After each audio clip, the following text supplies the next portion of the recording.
Morning. We'll save those opening statements for post game, right, Coach? That's great. That'll be great. All right, first question will be from, oh, just a sec. Let me record this one sec. First question will be for David Eichel. Morning, Ben. Appreciate it as always. You know, y- just growing up in Big Ten country, I guess, what have you noticed that has been so consistent about Tom Izzo coach teams and Michigan State? And I guess how has he kind of crafted his legacy and kind of left a just the overall impact on college basketball in general? Yeah, obviously, they're one of the best and most consistent programs in the country, close to the most consistent. And I think he obviously gets extreme effort out of his players. They've created an environment that's very difficult to play in. And obviously they compete at the highest level. So, I've watched their teams for quite a few years, and know what we're up against, and know how powerful they are as a program and how good this team is. Tom Kicker. Hey, Coach, good morning. Wanted to ask you, how do you prepare a team for going into a hostile atmosphere like the Breslin Center? That's probably something none of these guys have experienced at that level. Um, how do you prepare them, and do you coach differently in an environment like that? Not really. I mean, you just pump some noise into the gym. Obviously that you can't really simulate all of that. The intensity of it all, the noise, the crowds. You just can't simulate it. There's no like real prep for it. I think, if you put them in adverse situations throughout the summer, you put them in adverse situations throughout the fall, that's your best chance.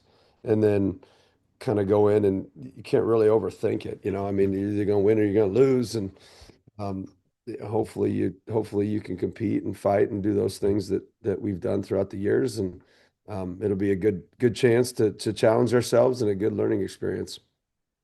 Tyler. Ben, how was your Thanksgiving plate? Boy, that thing was loaded. And that thing was loaded up with a lot of gravy too. So Michigan State goes, more traditional, like two bigs. How do you decide, like coaching philosophy wise, whether you try to match them versus maybe going smaller and trying to let your lineup kind of dictate the terms? But it probably depends on the game. So I think we went smaller against Grand Canyon, maybe. Late in the game, we went pretty small that time, and it was part of the ebbs and flows of the games.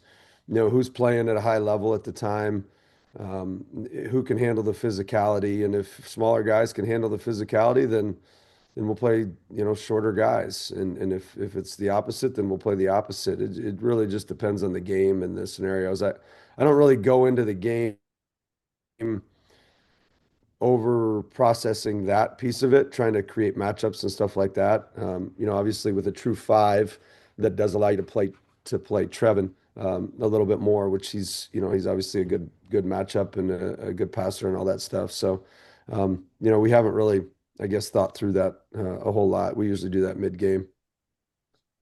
Madison. Hey coach, apologize if I haven't formally introduced myself yet. I'm taking over for the season for Mike. Okay. Um, Wanted to ask a little bit. It seems like a little bit kind of a very basic level question, but how does playing at Michigan State help set the tone for what Big Ten play is going to be like for you guys moving forward the rest of this year? Yeah, I mean, if you're gonna start the league off, why not go to the champs? I mean, I don't see why you wouldn't want to. I mean, just go straight to it. We're getting straight to the action. We're not we're not starting with somebody that's in a different environment that's not. I mean, a lot of the environments are big time, but we're starting at the biggest one. Outside of them, Purdue, a few others that really create a home court advantage. We're going to the defending champs, and obviously one of the toughest places to play is in America. Brad Schultz. Morning, Ben. Do you anticipate Brennan Hassan seeing more minutes this week? Good question. I don't know. He's had really good practices. He is an elite teammate, um, does all the things that we ask him to do, and he's starting to really move forward defensively and offensively and all that stuff. So, we would really like to have his shooting because he can shoot, and he's been in environments like this, and this environment doesn't scare him at all. Elliot? Hey Ben, we've obviously seen and talked a lot about Bennett and just how good he is. Has he faced a guard like Jeremy Fears yet in his career? And I guess have you seen any difference in demeanor? I know you've said he's just competitive as hell, and obviously we can see that. But have you seen any difference in his demeanor and preparation for facing another top guard in the country? Um, Second question first. No, he always prepares the same way. It's not something that has created any level of urgency that he doesn't already have. Um, First question. Yeah, yeah, he's faced plenty of good guards throughout his career, obviously this summer too, just going to all those NBA things and the Chris Paul camp and whatnot. So he's faced quite a few guards. I don't know. It's not really a head-to-head deal a lot of times. I don't know who will guard him. I don't know who he'll guard. Obviously, I'm sure at some point they'll be matched up together, but they're just so opposites in their style of play. Where Fears is very transition heavy and their team is very transition heavy, and then the opposite is us.